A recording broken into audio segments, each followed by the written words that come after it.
אז יש לנו שתי חלקים בסימן י"ז. החלק הראשון זה בעצם החלק הראשון של, אנחנו מוצאים המון קולות בסעיפים הראשונים. כתוב שעד מפי עד כשר, עד מפי עד נאמן, אפילו גוי מסתך על פי תומו, אפילו עד מפי עד, שזה בעצם שתי נשים, שתי נשיקה, חוזרים בתשובה, לא חוזרים בתשובה, אומר הרקטיב, המון קולות בחלק הראשון של הסימן. לעומת זאת בחלק השני, יש המון חומרות.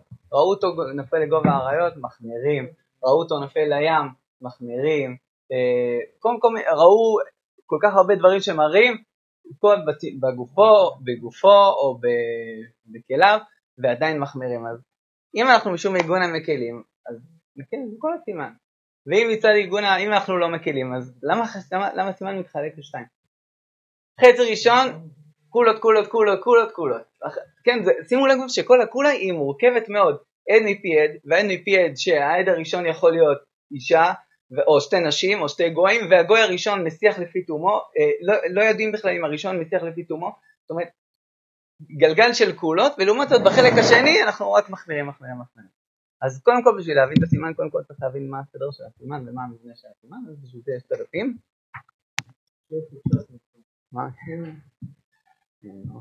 אז הסימן הזה מחולק לארבעה חלקים. החלק הראשון זה גדרי עדות, זה מסעיף ג' עד י"ז, שבעצם מי קשר להעיד. אז מי קשר להעיד זה בעצם כמו שראינו מא' עד י"ז, שזה עד מפי עד ומפי אישה, לא, זהו. אז זה החלק הראשון מא' עד י"ז. בסדר? החלק השני זה אחרי שאנחנו כבר, יש עד, אחרי שאנחנו יודעים מי העד שקשר, אז אנחנו עוברים כבר לזיהוי המת. בסדר, הגיע העד ואנחנו יודעים, את העד הזה אפשר לקבל או אי אפשר לקבל. ואחרי שאנחנו יודעים מי העד שאפשר לקבל או אי אפשר לקבל, אז אנחנו עוברים לזיהוי. האם מה שזיהינו, ראו את הפתחת, ראו סימנים בגופו, ראו סימנים בכליו וכו'. אז האם אפשר, האם זה קשר, הזיהוי הזה מכשיר אותו, לא? החלק השלישי זה עובר לדין מיתת ודאי, האם אני יודע, זאת אומרת במקרה של מיתת בזיהוי המת אנחנו לא יודעים, האם זה אדם, אנחנו מוצאים בן אדם הרוג, אנחנו לא יודעים, זה ראובן או לא ראובן, אנחנו לא יודעים. אבל לעומת זאת בחלק השלישי אנחנו עוברים למיתת ודאי, זאת אומרת במקרה שאני יודע שזה ראובן, אין לי ספק שזה ראובן, ראיתי אותו נופל מהגג, ראיתי אותו נופל לבור עם יחסים הקרבים, ראו אותו חס שלום נזרק לגובה האריות, יודעים שזה הוא. השאלה היא, האם הוא מת או לא?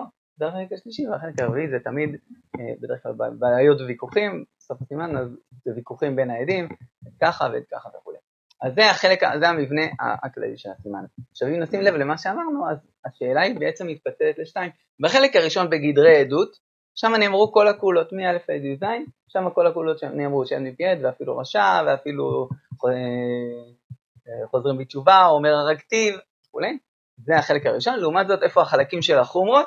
בחלק השני והשלישי. שם בזיהוי המת, שם אנחנו מחמירים שצריך ממש את כל הגוף, וכו', ושלא עבר 3 ימים, ומחלוקת על ספק של 3 ימים. שם אנחנו לא נקד, ספק 3 ימים לכולם על הסדר, לא? יש אומרים שבספק 3 ימים מחמירים. ובמיתת ודאי, אנחנו גם נחמיר, נפל למים שאין להם סוף, ראו אין, הוא לא יוצא לו שום דבר, לא, אולי הוא יצא והגיע למקום אחר וכו'. אז שם אנחנו נחמיר. אז שאלה היא, מאיפה יצאה החלוקה? אז שתי דברים אנחנו עושים. אז דבר ראשון נסדר את הסימן, אז אמרנו שהסימן מחולק ל4 חלקים. עכשיו, שימו לב שהחלק הראשון של גדרי עדות הוא מחולק בצורה מאוד יפה ל3 חלקים בתוכו. אוקיי, בואו נסתכל רגע בדף. שימו לב לסעיף ג'. סעיף ג' אומר מרן, כן זה פעם פה בהתחלה. יש פה סדר של הסעיפים. סדר זה מובלט, סעיף ג'. אז אומר מרן, אישה שהלך בעלה למדינת הים והעידו עליו שמת, אפילו עד אחד, אפילו עד עבד או שפחה או אישה או קרוב מותרת. זאת אומרת, ההיתר הראשון של החלק הזה זה שאפילו עד אחד נאמן. אנחנו עוברים עכשיו לחלק השני. אפילו, בסדר, אני לא מחדש פה, אבל תכף זה תראו את היופי. החלק השני, אפילו עד מפי עד, או אישה מפי אישה, או עבד מפי שפחה או קרוב, גם קשרים. זאת אומרת, לא רק עד אחד קשר, מה שלא הותר בשאר המקומות, אלא גם עד מפי עד. החידוש הראשון זה שעד אחד קשר. החידוש השני זה עד מפי עד. והחידוש השלישי זה שפסולי עדות מדאורייתא קשרים במסיחים לפי תומן. זאת אומרת, זה כבר לא עדות. למדנו על עד אחד, למדנו על עד מפי עד, והדין השלישי שזה כבר לא תורת עדות, זה דין מסיח לפי תומו, שגם הוא נאמן. אוקיי? זה החלק הראשון. עכשיו, זה בעצם, מהסעיף הזה, עד סעיף י' אנחנו נעסוק בגדרי עדות. אבל גדרי עדות מתחלקים לשלושה חלקים, ותשימו לב איזה יפה זה מסודר. חלק הראשון עוסק בדיני עד, השליש הראשון בסעיף עוסק בעד אחד, נכון? עכשיו תשימו לב, מסעיף ד' עד סעיף י"ג, אנחנו נעסוק בדין הזה, של עד אחד. אני אקרא את זה מתוך השולחן ערוך, זה יהיה יותר קל, זה יהיה יותר ברור. ג' זה הכותרת, מד' עד י"ב אנחנו נעסוק, הוא מפרט, כן בדיוק, הוא מפרט את החלק של הגדרי עדות, את הדין הראשון של עד אחד. בסעיף י"ג, תשימו לב לשולחן ערוך, בסעיף י"ג תראו איך הוא פותח, זה שאמרנו שעד מפי עד כשר בעדות אישה, במה דברים אמורים, זה שאמרנו בסעיף ג' בחלק השני, עכשיו אנחנו נתחיל לפרט את זה. ואז בסעיף, עד עכשיו הוא בכלל לא דיבר על זה, הוא לא דיבר על עד מפי עד, אני אקרא ותשימו לב. בסעיף ד' הוא אומר, הכל נאמנים להעיד, הנה יש את סעיף ד', מה אני אומר בסעיף ד', הכל נאמנים להעיד עדות זו, חוץ מחמש נשים שחזקתן שנאות זו את זו. זאת אומרת, עכשיו הוא יתחיל להגדיר את דין עד אחד, אז אומר, יש מישהו אחד שבעד אחד הוא לא נאמן, למרות שגוי נאמן, למרות שעבד נאמן, אבל, למרות שסתם אישה נאמנת, אבל בחמש נשים הן לא נאמנות. אז הוא עדיין מדבר על עד אחד, מי לא נאמן. בד' אחרי זה ב-A, כבר אמרנו שעד שאמר שמעתי שמת פלוני, אפילו שמע מאישה, ששמע מעבד הרי זה כשר, אבל אם העד או האישה או העבד מת פלוני ואני ראיתי שמת, שואלים וכו'. זאת אומרת, אם הוא עצמו הגיע, מה? נכון, אבל הוא הביא את זה, העיקר זה החלק השני של הפעיל. החלק השני שאם הוא, נכון שעד מפי עד כשר, אבל אם הוא בא, אותו צריך לשאול. זה עיקר הרעיון, זה הקדמה לעיקר הנקודה של הסעיף, שאותו צריך לשאול. בו' בשעת הגזרה מתירים על פי נשים בעלי תשובה. זין, בא אחד ואמר הרגתיב, תנסה, אפילו שהוא אומר הרגתיב, אבל עדיין זה עד אחד, וכולי וכולי, ככה, עד אחד אומר מת, עד אחד אומר נהרג, זה עד אחד, רק יש הכחשה בין העדויות, מצאו כתוב בשר וכולי, הכל זה עד אחד. רק בסעיף י"ג הוא יעבור לדין עד מפי עד, שזה בעצם הדין השני בסעיף ג', הוא אומר, זה שאמרנו שעד מפי עד כשר בעדות אישה, זה כל זה דווקא ששמע מפי בן דעת וכולי וכולי. ועכשיו בסעיף י"ד, תשימו לב לפתיחה ממש, פתיחה כאילו צועקת. כבר אמרנו שהעובד כוכבים שישיח לפי תומו מסין על פיו, כיצד? כבר אמרנו שהעובד כוכבים שישיח לפי תומו, מתי, איפה אמרנו את זה? בשליש השלישי של ג', נכון? בשליש השלישי, בהדגשה השלישית. בסוף, כן, בפסולי עדות. זאת אומרת, אז רק נסכם, מד' עד י"ב הוא בעצם מדבר על השליש הראשון של סעיף ג', בי"ג לבד הוא מדבר על השליש השני של סעיף ג', ומי"ד עד י"ז הוא מדבר על השליש השלישי של סעיף ג'. אני אקרא את זה גם שתראו את זה. אז בי"ד ראינו, בסדר? כבר אמרנו שהקוטי שהשיח לפי תומו מסין על פיו, זה בי"ד. בט"ו שוב קוטי שהשיח לפי תומו תחילה, אף על פי ששאלו אותו וכולי, הרי זה נאמן, אפילו אם שאלו אותו אחרי זה עדיין הוא כשר. ט"ז קוטי משיח לפי תומו מפי קוטי משיח לפי תומו, כן, הוא מרחיב את החידוש שגם גוי שיגיד אמר מגוי, זה גם בסדר. וגם בי"ז יצא קוטי וישראל עמנו למקום פלוני, והוא בא ואומר גוי יצא איתי, יהודי יצא איתי, הוא לא אומר את השם וגם הוא נאמן. זאת אומרת, בכל החלקים האלה, בחלק הזה אנחנו מדברים רק על גוי משיח לפי תומו. אז ככה שקל לנו מאוד מאוד לזכור את הסימן. הסימן מחולק לארבעה חלקים. החלק הראשון זה גדרי עדות. בגדרי עדות זה בכלל מי כשר לבוא ולהעיד, ואחרי זה אנחנו עוברים לשתי מקרים שהם הופכיים. אחד זה זיהוי המת, זאת אומרת שאנחנו לא יודעים מי זה, פתאום אנחנו מוצאים מת, ואז בחלק ג' אנחנו עוברים שאנחנו יודעים מי זה, אבל לא יודעים האם הוא נהרג. ובחלק הראשון בגדרי עדות זה מחולק לשלושה חלקים שבעצם הם מסודרים. ג' זה כאילו כמו שאוריאל אמר, זה סדר העניינים, תוכן העניינים, ואחרי זה יש לנו את הפירוט של כל חלק לחלק. אז נחזור, זהו, זה כאילו הקדמה, קודם כל שאישה לא יכולה לצאת מתוך נישואין וכולי, אז עכשיו אם היא לא יכולה לצאת מתוך נישואין בלי שידעו ודאי שהיא התגרשה, אז איך אנחנו כן מוציאים אותה בדרכים אחרות, זאת אומרת היא אלמנה וכולי. לא הבנתי מה הקשר בין השתיים. אוקיי. זה בונוס, זה לא של החבור.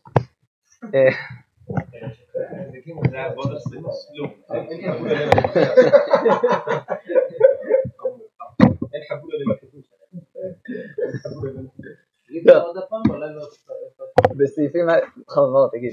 טוב, בשניים הראשונים אין לה אופציה לצאת מהבעל. אבל מגיל עד הסוף זה בטח אנחנו כן מתאים. אתה אומר את הספק טוב, עכשיו נעבור לדיני הגונות. יש לנו את הנושא השני, זה הפער בין ההלכה למעשה. יש לנו פער די גדול בין ההלכה למעשה. פה בסימן הזה מרן הביא הרבה פעמים שאנחנו מקלים. שתי דברים יש לנו לברר. אחד זה בעצם מה שראינו, מה שהתחלנו בהתחלה, את הפער בין החלק הראשון לחלק השני, הפער של גדרי עדות. מאוד מאוד קל, מקלים. כשאנחנו עוברים לחלק השני של מיתת ודאי וזיהוי אמת, שם אנחנו מאוד מחמירים. מה ההבדל? זה דבר ראשון. והדבר השני זה... לא, שואל. והדבר השני זה שהפער בין ההלכה למעשה. אז בשולחן ערוך יש כמה מקומות שמרן או שהוא נטה להחמיר או שהוא הביא שתי דעות. ואנחנו נראה שיש לנו שו"ת, זה בזכות הרב דורון שהביא לי משהו חבר שלו כתב. ושו"ת מרן יקל כמה פעמים, ואנחנו נראה את הסיבות ולמה זה הפער. אז מה זה השו"ת הזה? שו"ת בית יוסף, זה שו"ת שיש בו 98 תשובות, שרבע ממנו עוסק בעיקר בנושא העגונות, זה העיקר, והתכתבויות עם אחרים, וזה בעצם, הוא נתן פה, ופה בעצם הגענו כבר למעשה, זאת אומרת, משום מרן התייחס לכל מה שהוא כותב עדיין עוד לא למעשה, וזה יותר הלכה, ופה זה כבר ממש למעשה, ופה הגיעו הרבה קולות, אז כמה דברים נראה פה. אז דבר ראשון, לא לרשות אחר, אבל מה זה?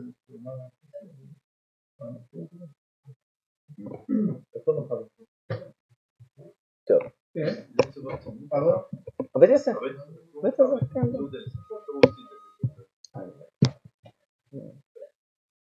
אפשר לקרוא אחרי זה בהקדמה, יש הרבה זמן אחרי.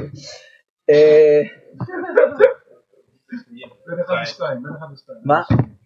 כן, אז בעצם נושא העגונות זה בעצם הנושא מאוד מורכב, כי יש פה אוילים יצרי, אוילים יצרי, זאת אומרת, אם אני אומר לאישה עצמי, גברת, מה לעשות, אין לנו הוכחות, אין כאלה, אז תישארי ככה, אז מי יודע מה יהיה, אולי הם ממזרים בדרך הזאת, כי לא, די כמה אישה יכולה להישאר עגונה, ואין שום הוכחות ואין זה, או שהיא תתיר לעצמה, ויהיו ממזרים, ואם מצד שני, נגיד לה, לא, גברת, את מותרת, גם אנחנו יכולים להיות עם ממזרים, אז אוילים יצרי, אוילים יצרי, מי יודע מאיפה יצאו ממזרים מפה, ולכן מורכב. אז מה הכלל המנחה בפסיקתו של השולחן ערוך? אז מרן כותב משהו שבעצם מסביר את מה שהרב יוסי אמר, שיש פה, מרן כותב בהקדמה שלו דבר מאוד מאוד מעניין, הוא כותב, אם היינו חוששים ומסתפקים בכל עדות אישה, בכל החששות והספקות האלה, לא היה יותר לשום אישה הגונה אחת מני אלף, אלא, כל שיראה מפשט דברי העדות להתיר, שרינן לה, ולא נמשכה נפשנו לבדות דברים מלבנו, לחוש ולומר, שמה הכוונה הזה היה כך וכך להחמיר ולאסור. זה הוזכר קצת טיפה בבית הספר, לא. בעצם הבית הספר אומר פה בהקדמה שלו, בהקדמה של הספר דבר מאוד מעניין, הוא אומר, כל שיראה מפשט דברי העדות להתיר, זאת אומרת, כשאתה מסתכל על הדבר, בעצם מאוד מזכיר את מה שהרב יוסי אמר, כשאתה מסתכל על הדבר, איך זה מרגיש לך הסיפור? אתה מגיד, כנראה הוא מת. אם כנראה הוא מת, אז מכאן והלאה, תזרום יותר לכיוון להקל. אז זה בעצם, זה כהקדמה לכל הקולות שיביא פה, גם בבית יוסף, מרן הזכיר משהו דומה לזה, אבל גם הוא הזכיר את דברי הראש. הוא הזכיר את דברי הראש,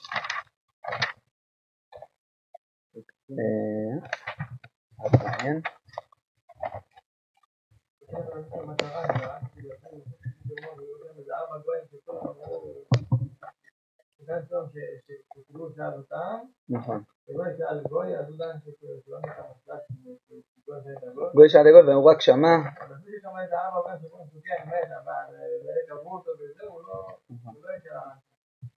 כן, אבל הוא לא, אז בוא נראה, בדיוק לזה ניגע אם באמת הוא הלך עם הר"ן או עם הרבש. אומר הראש, כן ראוי לכל, וכן הראש בעמוד קס"ה, משהו מובא פה, וכן ראוי לכל מורה לחזור על כל צדדים להתיר. זאת אומרת שיש פה להתאמץ יותר להתיר, יותר מאשר לבוא ולהגיד, להטיל ספקות ולעשות את זה יותר חמור. אז גם הראש אומר משהו כזה, אבל פה מרן אומר ממש את ההגדרה שללכת על איך שזה מרגיש ולדרום שם יותר. איך שזה ראה מפשט דברי העדות להתיר, אז ללכת על זה. טוב, אז לגבי נאמנות של גוי. אז גוי שאמר, בדיוק מרן והריבש, גוי שאמר ללא נאמנות דברים, זה גם כדאי לשמוע כי זה גם עוזר למבחן. רגע, מה? ראיתי את זה. לא, פתחתי לא יש. תוך כדי, אבל תכף פתאום. זה לא בסדר פתאום. זה נשאל בי דרך הכי. טוב, אז בואו נעשה, יש לנו 10 דקות, נעשה לה משהו אפשר בקונספט. גוי שאמר ללא קישור דברים, יש לנו מחלוקת הר"ן והריב"ש. הריב"ש בא וטוען, גוי שבא ואומר, כן, מה יקבל חיבה, אני רוצה להגיד לכם שראובן נהרג, כל זמן שהוא לא עושה את זה בבית דין, וכל זמן שלא שאלו אותו, זהו, זה מותר. זאת אומרת, כאילו שהוא לא עשה איזה דרמה או משהו, בא ואמר ראובן מת, זהו, מספיק זה נאמן. זה שיטת הריב"ש, לעומת זאת שיטת הר"ן, אומר לו מה פתאום, רק כאשר הוא היה קישור דברים, הוא מספר סיפור לפני או אחרי ומסביר את הסיפור, רק אז זה נחשב משיח לפי תומו. הריב"ש מביא לשיטתו את הראיות מהגמרא, הוא אומר כתוב בגמרא מה יקרא ליבה, אם אתה רואה שבן אדם לא אמר שום דבר חוץ מזה וזה מועיל, לעומת זאת הר"ן יש לו גמרות אחרות, שהוא אומר הנה אתה רואה שהיה סיפור סוף הגמרא שם ולבמות שחקרו, הריב"ש סובר שמספיק שהוא אומר מה יקבר ליבה? בר חיוואי. כן, שתי גמרות שכאילו איפה הבית של ראובן? תראו לכם ראובן. לא סיפר כמה נאה, כמה יפה. כן, לעומת זאת גמרות אחרות, הר"ן סובר כמו הגמרות אחרות. אז הר"ן אומר שצריך להגיד את כל שצריך ממש להגיד את זה בתוך סיפור. עכשיו אם נשים לב סתם דבר מעניין, יש גמרא לפה, יש גמרא לפה וגמרא לפה. למה, מה סברת הריב"ש ומה סברת הר"ן? אז אם נשים לב, בגמרא שהריב"ש הביא, כתוב שם הגמרא שואלת, איך ידע ממשיח לפי תומו? ואז הגמרא אומרת, מה יקה בן בר חיוואי, מה יקה בחסה? זאת אומרת, הגמרא שאלה ואז היא הביאה את הסיפור. לעומת זאת, במקרה של הר"ן, הגמרא לא שאלה שם איך ידע ממשיח לפי תומו. היא הביאה סיפורים, אז הר"ן אומר, אז הר"ן אומר, אתה רואה שהובאו סיפורים, אז רואים שצריך להגיד קישור דברים. אז זה נקודה לטובת, להבנת הריב"ש. לעומת זאת הר"ן בא ואומר, אין סברה, הר"ן אומר את זה בצורה חותכת, לא יכול להיות שאדם יבוא ויגיד משהו ואנחנו נחשיב את זה משיח לפי תומו. אין ספק שכל מי שמכוון להעיד אומר אותו דבר לבדו, כאילו, נכון, במילים אחרות הוא אומר נכון, הגמרא עם הריב"ש, אין ספק, אבל זה לא מסתדר הגיונית, הוא אומר אין ספק שכל מי שמתכוון להעיד אומר אותו דבר לבדו, אז אם הוא משיח לפי תומו זה חייב לבוא עם סיפור. אז זה המחלוקת. מרן כמו מי הוא פסק, אז יש לנו פה את זה גם בדף. בסעיף י"ד, כבר אמרנו שעובד כוכבים שהשיח לפי תומו על פיו, כיצד היה משיח לפי תומו, כיצד היה משיח לפי תומו ואומר, אוי לי לפלוני שמא, כמה היה נאה, כמה טובה עשה עמי, או שהיה משיח, או שהיה משיח לפי תומו, ואומר שהייתי בה בדרך.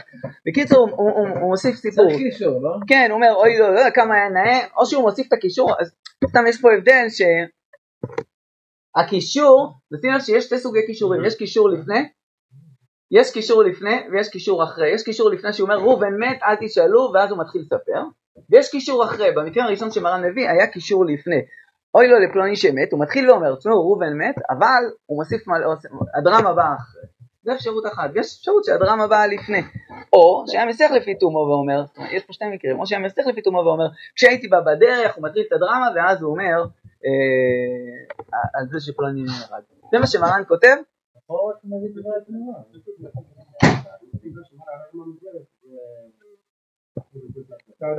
נכון, נכון, אבל הוא היה צריך, אבל מרן התפלפל שעה שלמה, בדיוק, בבית יוסף זה לא חד, פשוט הרמב"ם לא משמע ככה, הוא אומר שצריך להגיד שהרמב"ם העתיק את הוא אומר שצריך להאמין.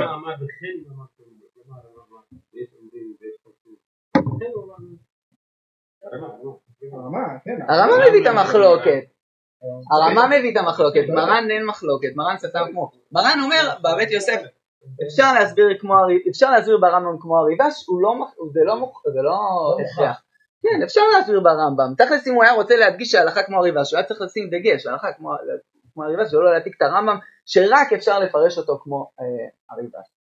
זה דבר אחד, אבל אם אתה רוצה להגיד שהוא כן טוב. לכאורה נראה ככה, אבל בתשובות, אז שוב, פה לא הרגיש.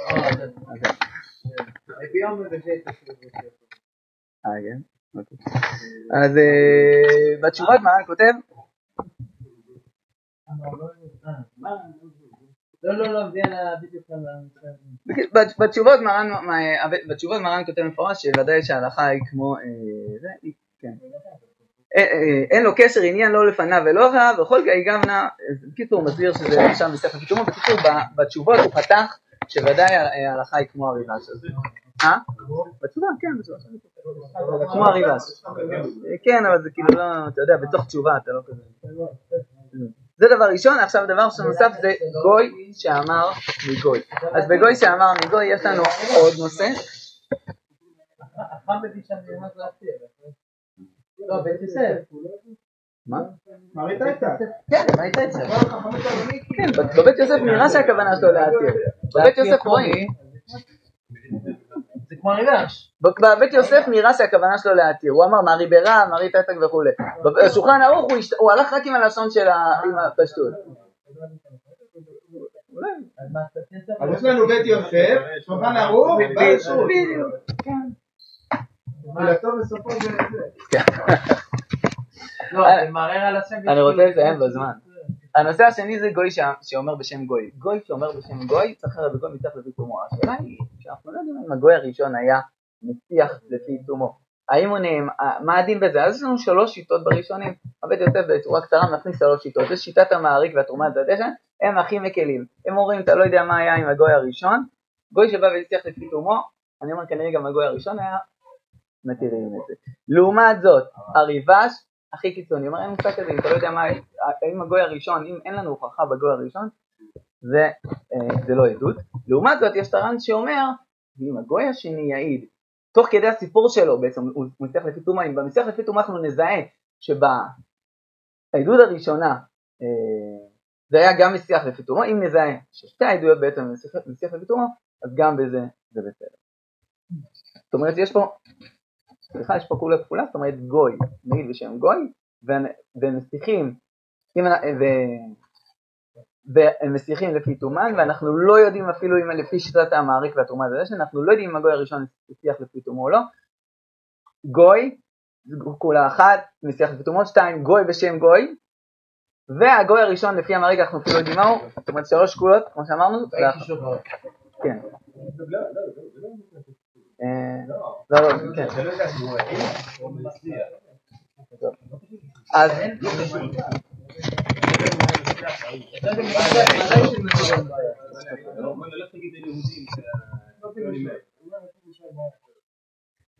עכשיו בשולחן ערוך נאמר בסתם מרן סתם, שוב מרן לא נגע במחלוקת, מרן סתם נראה שכן להקל, עובד כוכבים משיח לפי תומו, מפי עובד כוכבים משיח לפי תומו, נשיאים על פי. גוי משיח לפי תומו, מפי גוי משיח לפי תומו, מרן לא פירש רגע, ביררנו שהראשון משיח לפי תומו, שאנחנו אומרים שהוא משיח לפי תומו. זה סטטי, לא? שמה? מרן לא סטטי, ככה היה אמור להיות. אבל אם אתה מסופק או לא, זה מרן לא מסופק. הוא לא נכנס לזה. אבל בתשובות... כן, אבל אנחנו לא יודעים באמת האם באמת היה הראשון או לא, הוא לא נגע בזה. בתשובות הוא כתב מפורש שהוא פוסק כמו המעריק ותרומת הדשן, שגם כשאנחנו לא יודעים הראשון היה משיח לפי תומו או לא, אז הוא גם נאמן. תנסה לחקור, אם תשאל אותו אחרי זה אפשר, כי אחרי שהוא התחיל להעיד אתה יכול לשאול אותו, אז אם תשאל אותו אז הכל טוב. ועוד דבר, חשבתי את זה לא קשור למחלוקת בזה? לא, דווקא פה הריבש לאלי קירל ופה הוא החמיר. אז זה צריך להיות השיעור שלי. לא סיימנו את זה, אז זה בעצם הקשר עם שער. אז יש קשר, שבוע הבא. או מחר או יום ראשון. אוקיי.